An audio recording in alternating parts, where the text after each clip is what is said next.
Hello दोस्तों, स्वागत है आपका आपके अपने चैनल दी एग्ज़ाम हेल्पर में।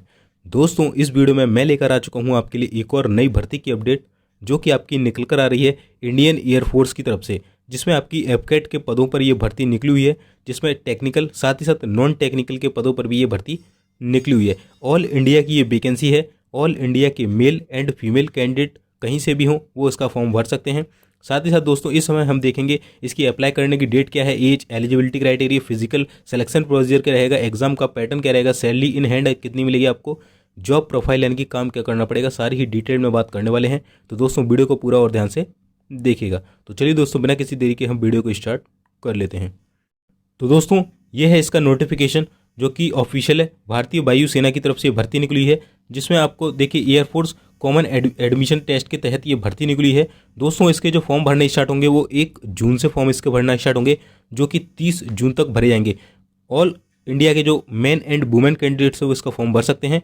और इसका जो बैच स्टार्ट होगा जुलाई 2023 में इसका बैच स्टार्ट हो जाएगा, यानी कि मात्र 2 महीने के अंदर ही आपको इसमें ज्वाइनिंग दे दी जाएगी। ठीक है, तो एयरफोर्स की तरफ से ये वैकेंसी निकली हुई है।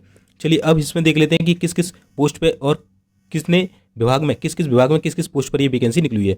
तो दोस्तों, यहाँ पर देखिए online application are invited to the course commencing in July, यानी कि जुलाई में आपका ये कोर्स स्टार्ट हो जाएगा, यानी कि जुलाई तक आपको इसमें ज्वाइनिंग दे दी जाएगी, जिसमें आपकी फ्लाइंग ब्रांच में जो पोस्ट निकली हुई है वैकेंसी, साथ ही साथ ग्राउंड ड्यूटी निकली हुई है, जिसमें टेक्निकल एंड नॉन टेक्निकल दोनों ब्रांचेस पर आपकी ये वैकेंसी निकली हुई है। ठीक है, चलिए तो दोस्तों, यहाँ पर देखिए, यहाँ पर कुछ डिटेल दे रखी है कि किस किस ब्रांच में है, कौन सा कोर्स है, कितनी वैकेंसी है मेन एंड वीमेन के लिए। दोस्तों, यहाँ पर वैकेंसी अभी रिवील नहीं की है, लगभग 400 के समथिंग इसमें वैकेंसी यहाँ पर आने वाली है। ठीक है, लास्ट ईयर इसमें 317 वैकेंसी आई थी, इस बार लगभग 400 की उम्मीद जताई जा रही है। तो इसका 1 तारीख को जब ऑफिशियल नोटिस आएगा उसमें वैकेंसी के बारे में दिए रखा होगा। यहाँ पर देखिए फ्लाइंग ब्रांच में ये वैकेंसी निकली हुई है, जिसमें आपका एसएससी शॉर्ट सर्विस कमीशन होगा, ग्राउंड ड्यूटी नॉन ये टेक्निकल वाली है, इसके बाद नॉन टेक्निकल है, इसके अलावा मेट्रोलॉजी है और फ्लाइंग है। चलिए अब हम इसका देख लेते हैं कि इसके लिए जो एलिजिबिलिटी क्राइटेरिया है क्या क्या मांगा गया है, यानी कि कौन कौन से विद्यार्थी इसका जो फॉर्म भर सकते हैं, किस पोस्ट के लिए कौन सी डिग्री मांगी गई है।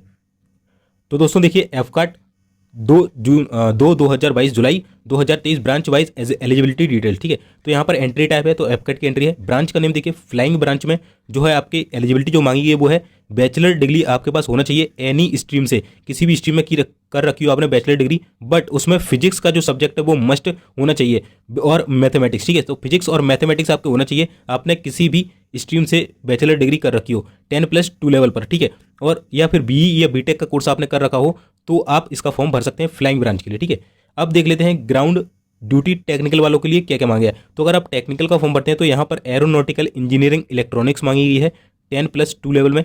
इंटरमीडिएट मिनिमम 60% आपके मार्क्स होने चाहिए 10वीं में, और जो ग्रेजुएशन आप कर रहे हैं उसमें 4 ईयर की ग्रेजुएशन कम से कम कंप्लीट होना चाहिए। ठीक है, इसके बाद एरोनॉटिकल इंजीनियरिंग मैकेनिकल के लिए, ये इलेक्ट्रॉनिक वालों के लिए, ये मैकेनिकल वालों के लिए। ठीक है, तो यहाँ पर भी 60% मार्क्स आपके होने चाहिए 12th में, और 4 ईयर की आपके पास इंजीनियरिंग की डिग्री जो है होना चाहिए। ठीक है, अब जो मोस्ट फेमस जॉब है इसकी वो है ग्राउंड ड्यूटी नॉन टेक्निकल, जो कि आपके लिए सभी के लिए कैंडिडेट हैं, जो भी सभी कैंडिडेट हैं इसका फॉर्म भर सकते हैं। इसमें एडमिनिस्ट्रेशन एंड लॉजिस्टिक की वैकेंसी है, जिसमें बैचलर डिग्री मांगी है, किसी भी स्ट्रीम से आपने कर रखी हो, बीए, बीकॉम, बीएससी जो भी आपने कर रखा हो, पर उसमें 60% मिनिमम मार्क्स आपके होने चाहिए। फिजिकल एलिजिबिलिटी की बात करें तो हाइट आपकी मेल की होनी चाहिए 157.5, फीमेल की 152 सेंटीमीटर होना चाहिए। वहीं अकाउंट्स की बात करें तो अकाउंट्स में आपके पास बैचलर डिग्री कॉमर्स में होना चाहिए, यानी कि बीकॉम आपके पास होनी चाहिए विद 60% मार्क्स, और हाइट वगैरह 157.5 मेल के लिए, फीमेल के लिए 152। अब बात कर लेते हैं जो फ्लाइंग की वैकेंसी है, वो भी एनसीसी की स्पेशल कैंट्री, तो आपके लिए इसके पास NCC air wing senior division C certificate होना चाहिए, तब आप इसके लिए एलिजिबल होने वाले हैं। साथ ही साथ एक और है यहाँ पर जो है आपकी मेट्रोलॉजी डिपार्टमेंट में। ठीक है, तो इसके लिए आपके पास कोई भी एमए वगैरह, बीए, एमकॉम वगैरह, यानी कि कोई भी मास्टर की डिग्री होगी तो आप इसका फॉर्म भर सकते हैं। चलिए अब हम इसके एज वगैरह के बारे में बात कर लेते हैं। तो दोस्तों, यहाँ पर मैंने एलिजिबिलिटी बता दी आपको, अब हम बात कर लेते हैं कि जो यहाँ पर एज वगैरह रखी गई है वो क्या रखी गई है अलग अलग पोस्ट के लिए। तो दोस्तों, यहाँ पर आपको एज दिख रही होगी, फ्लाइंग ब्रांच के लिए जो एज है वो 20 से 24 साल रखी गई है, जिसकी गणना 1 जुलाई 2023 से आपकी की जाएगी। ठीक है, और जो आपकी एज होनी चाहिए वो 2 जुलाई 1999 से 1 जुलाई 2003 के बीच में होना चाहिए, अगर आप फ्लाइंग ब्रांच में ये फॉर्म भरते हैं तो। वहीं अगर हम दोस्तों बात करें कि आप ग्राउंड ड्यूटी टेक्निकल या नॉन टेक्निकल ब्रांच के लिए फॉर्म भरते हैं तो आपकी जो एज है वो 20 से 26 साल होनी चाहिए 1 जुलाई 2023 को। आपकी जो गणना है वो 2 जुलाई 1997 से लेकर 1 जुलाई 2023 के बीच में की जाएगी। ठीक है, तो आई होप आपको ये समझ में आ गया होगा। अब दोस्तों बात कर लेते हैं, इसका जो डिटेल्ड नोटिफिकेशन है वो 1 जून को जो है यहाँ पर जारी कर दिया जाएगा। फिजिकल मेडिकल स्टैंडर्ड उसी के अंदर आपको दिया जाएगा। ट्रेनिंग की बात करें दोस्तों यहाँ पर ट्रेनिंग से पहले हम देख लेते हैं कि इसके आखिरकार सिलेक्शन प्रोसीजर में आपको किस किस लेवल से होकर गुजरना पड़ेगा। तो चलिए आइए हम वो देख लेते हैं, ठीक है।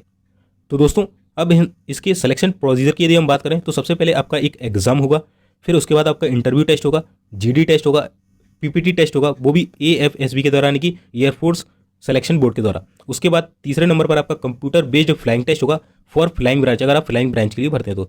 चौथा मेडिकल होगा, पांचवें में फाइनल मेरिट लिस्ट लगेगी और आपका सिलेक्शन हो जाएगा। चलिए अब हम देख लेते हैं कि एग्जाम में आखिरकार आपके क्वेश्चन क्या क्या पूछे जाएंगे, एग्जाम का सिलेबस क्या रखा गया है। तो दोस्तों एग्जाम के सिलेबस की बात करें, ये देखिए ये है आपका एग्जाम का सिलेबस। यहाँ पर देखिए जो पूरी स्कीम है, यहाँ पर air force common admission test AFCAT दे रखा है, जिसमें आपके 100 क्वेश्चन पूछे जाएंगे। टोटल टाइम आपको 2 घंटे का दिया जाएगा और 1 क्वेश्चन जो रहेगा, एक क्वेश्चन जो है आपका 3 मार्क्स का रहेगा, ठीक है। तो एक क्वेश्चन आपको कितना रहेगा, एक क्वेश्चन जो है आपका 3 मार्क्स का होने वाला है, यानी एक क्वेश्चन पे आपको 3 नंबर मिलेंगे। और अगर आप एक क्वेश्चन गलत करते हैं, एक क्वेश्चन गलत करेंगे तो आपका 1 नंबर जो है वो काटा जाएगा, ठीक है। एक गलती पर 1 नंबर काटा जाएगा।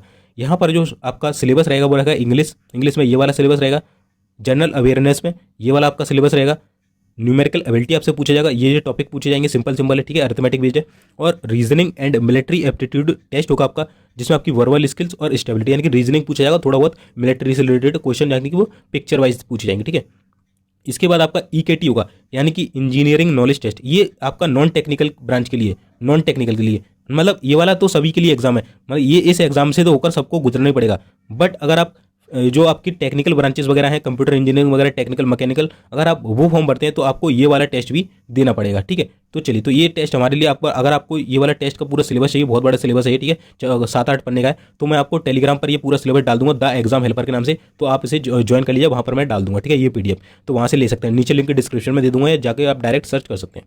चलिए तो दोस्तों अब हम देख लेते हैं, हमने इसका सिलेबस देख लिया, ठीक है। सिलेक्शन प्रोसीजर में सबसे हमने पहले क्या देखा था कि इसका एग्जाम क्या हुआ, एग्जाम का सिलेबस देख लिया। उसके बाद आपका इंटरव्यू रहेगा जो कि 5 दिन चलेगा, ठीक है, जिसमें आपका जीडी टेस्ट वगैरह होंगे डेली, पीपीटी टेस्ट वगैरह हुआ करेंगे, इंटरव्यू हो करेंगे डेली, तो ये 5 दिन की प्रोसेस रहेगी। और क्या, अगर फ्लाइंग ब्रांच भरते हैं तो कंप्यूटर बेस्ड टेस्ट होगा, फिर उसका मेडिकल, फिर फाइनल मेरिट लिस्ट लग जाएगी आपकी, ठीक है। चलिए तो इसके बाद देखिए दोस्तों, अब हम बात कर लेते हैं कि आपकी जो ट्रेनिंग है वो कितने समय के लिए होने वाली है। तो यहाँ पर देखिए ट्रेनिंग आपकी होगी तो फर्स्ट वीक ऑफ जुलाई से आपकी ट्रेनिंग स्टार्ट हो जाएगी। अगर आप हैदराबाद में देखिए, एकेडमी डुंदीगुल हैदराबाद में आपकी जो है ट्रेनिंग होगी। The duration of training for flying and ground duty, जो आपकी टेक्निकल वाली है, टेक्निकल ब्रांच के लिए आपकी रहेगी 74 वीक, यानी कि 74 हफ्ते आपकी ट्रेनिंग चलेगी। वहीं आप नॉन टेक्निकल ब्रांच के लिए भरते हैं तो आपकी 52 हफ्ते यहाँ पर ट्रेनिंग चलेगी। उसके बाद आपको जो परमानेंट जॉब है वहाँ पर दी जाएगी। बात करें सैलरी आपको इसमें कितनी दी जाएगी, तो 7th CPC 7th पे लेवल की सैलरी आपको इसके अंदर मिलेगी, जिसमें फ्लाइंग जो ऑफिसर है उसको 56,100 से लेकर सैलरी मिलेगी और 1,77,500 ये वैकेंसी रहने वाली है। लेवल 10 की ये वैकेंसी रहेगी और मिनिमम जो सपोर्टिंग प्राइस है वो आपको 15,500 रुपये यहाँ पर दिया जाएगा पर मंथ। और जो भी कैंडिडेट्स इसकी जब ट्रेनिंग कर रहे होंगे, आप 1 साल की आपकी ट्रेनिंग लगेगी लगभग, तो उसमें आपको 56,100 रुपये दिए जाएंगे। इसके अलावा देखिए यहाँ पर अलाउंस वगैरह भी दिए जाते हैं आपको, ढेर सारे अलाउंस हो गया, ठीक है, और प्रिविलेजेस हो गया, इंश्योरेंस 1 करोड़ रुपये तक का दिया जाता है, ठीक है, स्पोर्ट्स वगैरह एडवेंचर के लिए, तो काफ़ी अच्छी अपने आप में ये जॉब मानी जाती है। इन हैंड सैलरी की बात करें तो आपको लगभग 80 से 85K के अप्रॉक्स आपको इन हैंड सैलरी इसमें मिलने वाली है, ठीक है। चलिए, और ये आपको टैटू वगैरह के बारे में पढ़ लेना है, टैटू वगैरह आपके जो है नहीं बना होना चाहिए, ठीक है। इसके बाद conduct of online testing for applied examination और फी स्ट्रक्चर, फी की बात करें तो 250 रुपये रखी गई है ऑल कैंडिडेट्स के लिए। अगर आप एनसीसी से बिलोंग करते हैं तो आपको यहाँ पर 0 रुपये 0 रुपये आपसे चार्ज लिया जाएगा, ठीक है।